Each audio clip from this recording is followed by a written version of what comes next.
ഇന്ന് നമ്മൾ തയ്യാറാക്കാൻ പോകുന്നത് ഈസി ആയിട്ട് ഉണ്ടാക്കാൻ പറ്റിയിട്ടുള്ള ഒരു കുസ്ക ബിരിയാണിയാണ്. അപ്പോൾ ഞാനിത് കപ്സൻ്റെ ഫ്ലേവറിലാണ് ഉണ്ടാക്കിയിട്ടുള്ളത്. നല്ല ടേസ്റ്റ് ഉണ്ടായിന്. പെട്ടെന്ന് തന്നെ ഉണ്ടാക്കിയെടുക്കാൻ പറ്റിയിട്ടുള്ള നല്ല മസാലയോട് കൂടിയിട്ടുള്ള ഒരു ബിരിയാണിയാണ്. അപ്പോൾ ഇതിന് ചിക്കനോ ഫിഷോ ഒന്നും ആവശ്യമില്ല.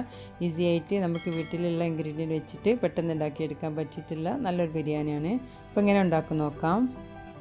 ഫസ്റ്റ് നമുക്ക് ബിരിയാണിക്ക് വേണ്ടിയിട്ട് ഒരു മസാല പേസ്റ്റ് ഉണ്ടാക്കിയെടുക്കണം. അപ്പോൾ കുറച്ച് കാര്യങ്ങൾ നമുക്ക് വഴറ്റിയിട്ടെടുക്കണം. അപ്പോൾ ഒരു ടേബിൾ സ്പൂൺ ഓയിൽ ചൂടായി വരുമ്പോൾ നമുക്കൊരു കഷ്ണം പട്ട, ഒരു ഏലക്കായ, 3 ഗ്രാമ്പു, ഒരു ചെറിയ പീസ് ജാതിപത്രിയും തക്കോലം വേണം.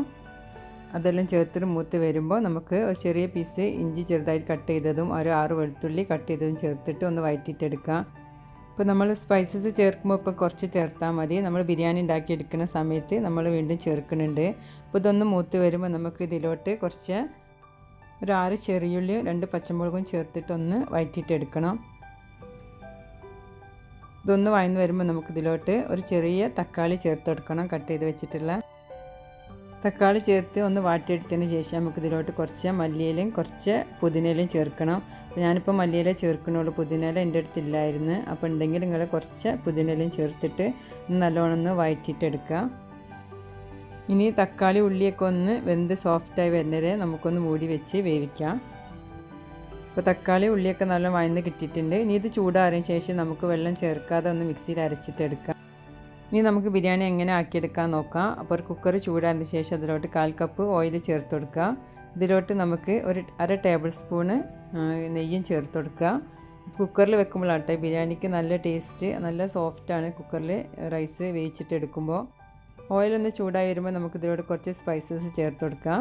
ഒരു 1/2 ടീസ്പൂണ് ഷാജീരക, 1/2 ടീസ്പൂണ് വലിയ ജീരകം, 1/2 ടീസ്പൂണ് ചെറിയ ജീരകം, ഒരു കഷ്ണം പട്ട, 2 ഏലക്കായ, ഗ്രാമ്പു, കുറച്ച് നമ്മൾ പെപ്പർ കോണ്. അപ്പോൾ കുറേശ്ശെ ചേർത്ത് കൊടുത്താൽ മതി. ഇത് മൂത്ത് വരുമ്പോൾ നമുക്ക് ഇതിലോട്ട് കട്ട് ചെയ്ത് വെച്ചിട്ടുള്ള 2 സവാള ചേർത്ത് കൊടുക്കണം. അപ്പോൾ ഉള്ളി ഒന്ന് ഇതിലിട്ടിട്ട് ഒന്ന് മൂത്ത് വരട്ടെ. ഒന്ന് മൂത്ത് വരുമ്പോൾ നമുക്കിതിലോട്ട് ചെറുതായിട്ട് കട്ട് ചെയ്ത് വെച്ചിട്ടുള്ള ക്യാപ്സിക്കം ചേർത്ത് കൊടുക്കണം. ക്യാപ്സിക്കം നിങ്ങളെ കൈമലുണ്ടെങ്കിൽ ചേർത്ത് കൊടുക്കുക. പിന്നെ ഇതിലോട്ട് ചെറുതായിട്ട് കട്ട് ചെയ്ത് വെച്ചിട്ടുള്ള ചെറിയ ടൊമാറ്റോയാണ്. അപ്പോൾ തക്കാളിയും ചേർത്തിട്ട് ഒന്ന് വഴറ്റിയിട്ടെടുക്കുക. അപ്പോൾ തക്കാളി നമ്മൾ ക്യാപ്സിക്കം ഒന്ന് വാടി വരുമ്പോൾ നമുക്കിതിലോട്ട് ഒരു ചിക്കൻ ക്യൂബ് ചേർക്കണം. അപ്പോൾ ഞാൻ പറഞ്ഞില്ല കപ്സൻ്റെ ടേസ്റ്റിലാണ് ഉണ്ടാക്കുന്നത്, അപ്പോൾ അതിനെക്കൊണ്ടാണ് ചിക്കൻ ക്യൂബ് ചേർക്കുന്നത്. അപ്പോൾ ഇതും കൂടി ചേർത്തിട്ട് നമുക്കൊന്ന് നല്ലോണം ഒന്ന് വഴറ്റിയിട്ടെടുക്കണം. അപ്പോൾ നമ്മൾ ചേർത്ത ഉള്ളിയും തക്കാളിയും ക്യാപ്സിക്കൊക്കെ നല്ലോണം ഒന്ന് വഴന്ന് സോഫ്റ്റായിട്ട് കിട്ടണം. ഉള്ളിയും തക്കാളിയൊക്കെ നല്ല വഴന്ന് കിട്ടിയിട്ടുണ്ട്. ഇതേപോലെ വഴന്നിട്ട് വരണം കേട്ടോ. ഇതിലോട്ട് 1 ടീസ്പൂണ് മുളക് പൊടി, 1/4 ടീസ്പൂണ് മഞ്ഞൾപ്പൊടി, 1 ടീസ്പൂണ് മല്ലിപ്പൊടി, 2 ടേബിൾ സ്പൂൺ നമുക്ക് കപ്സ മസാല ചേർത്ത് കൊടുക്കണം. അപ്പോൾ ഞാൻ പറഞ്ഞില്ല കപ്സൻ്റെ ഫ്ലേവർ കിട്ടാൻ വേണ്ടിയിട്ട് ഇത് ചേർത്ത് കൊടുക്കുക. അപ്പോൾ കപ്സൻ്റെ റൈസ് വാങ്ങുമ്പോൾ അതിൻ്റെ കൂടെ കിട്ടുന്ന പൗഡറാണിത്. അപ്പോൾ നിങ്ങളുടെ അടുത്ത് ഏതെങ്കിലും കപ്സ മസാല ഉണ്ടെങ്കിൽ അത് ചേർത്ത് കൊടുത്താലും മതി. എന്നിട്ട് നല്ലോണം അത് മൂപ്പിച്ചിട്ട് എടുക്കണം. അതിൻ്റെ റോസ് സ്മെല്ലൊക്കെ ഒന്ന് മാറിയിട്ട് വരുന്നവരെ വെയിറ്റ് ചെയ്യുക. എന്നിട്ട് ഇതിലോട്ട് നമുക്ക് അരച്ച് വെച്ചിട്ടുള്ള ടൊമാറ്റോൻ്റെ പേസ്റ്റ് ചേർത്ത് കൊടുക്കണം. അപ്പോൾ ഇതും കൂടി ഒന്ന് ചേർത്തിട്ട് 1 മിനിറ്റ് നല്ലോണം ഒന്ന് അതിൻ്റെ പച്ചമണമൊക്കെ ഒന്ന് മാറ്റിയിട്ടെടുക്കുക. അപ്പോൾ നമ്മൾ ചേർത്തിട്ടുള്ള മസാലകളൊക്കെ നല്ലോണം മൂത്ത് വന്നിട്ടുണ്ട്. ഇനി നമുക്ക് ഇതിലോട്ട് 1/2 കപ്പ് തൈരും കൂടി ചേർത്തിട്ട് ഒന്ന് നല്ലോണം ഒന്ന് വഴറ്റിയിട്ടെടുക്കുക. ഇതും കൂടി വഴറ്റിയിട്ട് ഒന്ന് എണ്ണ തെളിയട്ടെ, അതുവരെ നമുക്ക് വെയിറ്റ് ചെയ്യാം. ഇനി ഇതിലോട്ട് മസാലയ്ക്ക് ആവശ്യമുള്ള നമ്മൾ ഉപ്പ് ചേർത്ത് കൊടുക്കുക. അപ്പോൾ ചിക്കൻ സ്റ്റോക്ക് ചേർത്തതാണ്, അപ്പോൾ നോക്കിയിട്ട് ഉപ്പ് ചേർത്ത് കൊടുത്താൽ മതി. പിന്നെ ബാക്കി നമുക്ക് അരി ഇടുന്ന സമയത്ത് നമുക്ക് ബാക്കി ഉപ്പ് ചേർത്ത് കൊടുക്കാം. ഇപ്പോൾ യോഗട്ടൊക്കെ ചേർത്തിട്ട് നല്ലോണം ഒന്ന് മസാലയൊക്കെ വഴറ്റിയിട്ടെടുത്തിട്ടുണ്ട്. ഇനി ഇതിലോട്ട് നമുക്ക് 6 കപ്പ് വെള്ളം ചേർത്ത് കൊടുക്കണം. അപ്പോൾ ഞാൻ 3 കപ്പ് റൈസാണ് എടുക്കുന്നത്, അതിലോട്ട് 6 കപ്പ് വെള്ളം തന്നെ ചേർക്കുന്നുണ്ട്. കപ്സൻ്റെ റൈസ് ആയതുകൊണ്ട് കുറച്ച് വേവുള്ളതുകൊണ്ടാണ് ഞാൻ സെയിം അളവിൽ തന്നെ എടുത്തത്. അപ്പോൾ നിങ്ങൾ നോർമൽ ബസ്മതി റൈസ് ആണെങ്കിൽ ഇത്ര വെള്ളം ചേർക്കേണ്ട ആവശ്യമില്ല. ഒരു 1/2 കപ്പൊക്കെ വെള്ളം കുറച്ചിട്ട് എടുത്താൽ മതി.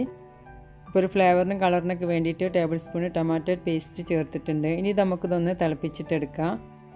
അപ്പോൾ ഞാൻ ബിരിയാണി ഉണ്ടാക്കാൻ വേണ്ടിയിട്ട് 3 കപ്പ് കപ്സ റൈസ് എടുത്തിട്ടുണ്ട്. അപ്പോൾ നിങ്ങളുടെ അടുത്ത് ഏത് റൈസാണുള്ളത് അതെടുക്കാം. അപ്പോൾ ഞാൻ നല്ല കഴുകിയതിന് ശേഷം 1/2 മണിക്കൂർ കുതിർത്ത് വെച്ചിട്ടുണ്ടായിരുന്നു. എന്നിട്ട് ഊറ്റിയെടുത്തിട്ടുള്ള റൈസാണിത്. ഇപ്പോൾ നല്ല തിളച്ച് വന്നതിന് ശേഷം നമുക്ക് ഇത് കുക്കറിലോട്ട് ചേർത്ത് കൊടുക്കാം. അപ്പോൾ നമ്മളെ വെള്ളം നല്ലോണം തിളച്ച് വന്നിട്ടുണ്ട്. ഇനി ഇതിലോട്ട് ആവശ്യത്തിന് നമുക്ക് ഉപ്പ് ചേർത്ത് കൊടുക്കാം. അപ്പോൾ നമ്മൾ ചോറിൽ പിടിക്കാനുള്ള ഉപ്പ് ആവശ്യത്തിന് ഇപ്പം തന്നെ ചേർത്ത് കൊടുക്കുക. വെള്ളത്തിൽ ഉപ്പിൻ്റെ ടേസ്റ്റ് ഒന്ന് മുന്നിട്ട് നിൽക്കണം. അപ്പോഴാണ് നമ്മൾ റൈസിൽ നല്ലോണം ഉപ്പ് പിടിക്കുള്ളൂ. അപ്പോൾ നമ്മൾ കഴുകി വെച്ചിട്ടുള്ള റൈസ് ഇതിലോട്ട് ചേർത്ത് കൊടുക്കുക. അപ്പോൾ ഞാൻ റൈസ് ചേർത്ത പാടെ കുക്കർ മൂടി വെച്ചിട്ട് വേവിക്കണില്ല. ഇതൊന്ന് നല്ലോണം തിളച്ച് ജസ്റ്റ് ഒന്ന് വെള്ളം വറ്റിയിട്ട് വരുമ്പോഴാണ് നമുക്ക് അടച്ച് വെച്ചിട്ട് ദമ്മിട്ട് കൊടുക്കുക. അപ്പോൾ ഈ രീതിയിൽ നമുക്ക് വേവിച്ചിട്ടെടുക്കുമ്പോൾ നമ്മൾ കറക്റ്റായിട്ട് പാകത്തിന് നല്ല ഒട്ടിപ്പിടിക്കാത്ത നല്ല രീതിയിലുള്ള റൈസ് ഉണ്ടാക്കിയെടുക്കാൻ പറ്റും. നല്ല സോഫ്റ്റായിട്ട് കിട്ടുകയും ചെയ്യും. അപ്പോൾ ഇതൊന്ന് തിളച്ച് വരട്ടെ. ഇത് പ്ലെയിൻ ആയിട്ടുള്ള ഒരു റൈസ് ആയതുകൊണ്ട് ഞാൻ ഇതിലോട്ട് ഒരു 5 എഗ്ഗ് ബോയിൽ ചെയ്തിട്ട് ചേർക്കുന്നുണ്ട്. അപ്പോൾ നിങ്ങൾക്ക് ഇഷ്ടമുണ്ടെങ്കിൽ എഗ്ഗ് ചേർക്കാം. അപ്പോൾ റൈസ് വേവിക്കുന്ന സമയത്ത് ഒരു മീഡിയം ഫ്ലെയിമിലിട്ടിട്ട് തന്നെ നിങ്ങൾ വേവിച്ചിട്ടെടുക്കുക. അപ്പോൾ നമ്മൾ ചോറൊക്കെ 3/4 ഭാഗം വെന്തിട്ടുണ്ട്, വെള്ളമൊക്കെ ഒന്ന് വറ്റിയിട്ടുണ്ട്. ഇനി ബാക്കി നമുക്ക് കുക്കർ അടച്ച് വെച്ചിട്ട് വേവിച്ചിട്ടെടുക്കാം. അപ്പോൾ ആവശ്യത്തിന് കുറച്ച് പച്ചമുളകും കുറച്ച് മല്ലിയിലും ഗാർണിഷ് ചെയ്യുക. എന്നിട്ട് നമുക്കൊന്ന് അടച്ച് വെച്ചിട്ട് ഒരു 10 മിനിറ്റ് സിമ്മിലിട്ടിട്ട് ഇതൊന്ന് ദമ്മിട്ടെടുക്കുക. അപ്പോൾ നമുക്ക് കറക്റ്റ് പാകത്തിനൊക്കെ വെള്ളം വറ്റിയിട്ട് നല്ല കറക്റ്റായിട്ട് ചോറ് വെന്ത് കിട്ടും. 10 മിനിറ്റ് കഴിഞ്ഞിട്ടുണ്ട്, ഞാൻ ഓഫാക്കിയിട്ടുണ്ട്. അപ്പോൾ ഇങ്ങനെ വേവിക്കുന്ന സമയത്ത് നമ്മൾ വെള്ളം കുറച്ച് വെക്കേണ്ട ആവശ്യമില്ല. നമ്മൾ കറക്റ്റ് പാകത്തിന് തന്നെ ചോറ് വെന്ത് കിട്ടും. കുക്കറിൻ്റെ സ്റ്റീമൊക്കെ കംപ്ലീറ്റ് പോയതിന് ശേഷം നമുക്ക് തുറന്ന് നോക്കാം. അപ്പോൾ നമ്മളെ ചോറ് കറക്റ്റ് പാകമായിട്ട് കിട്ടിയിട്ടുണ്ട്, തമ്മിൽ ഒട്ടിയൊന്നും പിടിച്ചിട്ടില്ല. അപ്പോൾ നിങ്ങൾ ബിരിയാണിയൊക്കെ വെക്കുന്ന സമയത്ത് ഈ രീതിയിലൊന്ന് ചെയ്ത് നോക്കിയാൽ മതി. അപ്പോൾ കറക്റ്റായിട്ട് നിങ്ങൾക്ക് ഉണ്ടാക്കിയെടുക്കാൻ പറ്റും. ഞാൻ ഇതിൽ എഗ്ഗൊക്കെ ഒന്ന് മാറ്റിയിട്ട് എടുക്കുകയാണ്. നമുക്ക് മിക്സ് ചെയ്യുന്ന സമയത്ത് പൊട്ടിപ്പോകാതിരിക്കാൻ വേണ്ടിയിട്ടാണ്. അപ്പോൾ പതുക്കെ അതൊന്ന് മിക്സ് ചെയ്തെടുക്കുക. അപ്പോൾ നിങ്ങൾക്ക് ഈ ലോക്ക്ഡൗൺ സമയത്ത് ഉണ്ടാക്കി നോക്കാൻ പറ്റിയിട്ടുള്ള ഈസി ആയിട്ടുള്ള റെസിപ്പി തന്നെയാണ്. അപ്പോൾ ചിക്കൻ്റെ ഫിഷിൻ്റെ ഒന്നും ആവശ്യമില്ല. അതൊന്നും ഇല്ലാതെ തന്നെ നല്ല ടേസ്റ്റാണ്. നല്ല മസാലയോട് കൂടിയിട്ടുള്ള റൈസ് തന്നെയാണ്. അപ്പോൾ നിങ്ങൾ കണ്ടാൽ തന്നെ മനസ്സിലാവും. ഇപ്പോൾ നിങ്ങളടുത്ത് കപ്സ മസാല അല്ലെങ്കിൽ പ്ലെയിൻ ആയിട്ടും ഉണ്ടാക്കാം. അപ്പോൾ ഞാനിത് ഉണ്ടാക്കി നോക്കിയപ്പോൾ എനിക്ക് നല്ല ടേസ്റ്റായി തോന്നി, കപ്സൻ്റെ മസാലയും കൂടി ചേർത്തപ്പോൾ. അപ്പോൾ നമ്മളെ വീഡിയോ ഇഷ്ടമായിട്ടുണ്ടെങ്കിൽ എന്ന് പറയുന്ന പോലെ സബ്സ്ക്രൈബ് ചെയ്യാനും ലൈക്ക് ചെയ്യാനും ഷെയർ ചെയ്യാനും മറക്കരുത്. ഇൻഷാ അല്ലാഹ് അടുത്ത നല്ല റെസിപ്പി ആയിട്ട് നമുക്ക് വീണ്ടും കാണാം.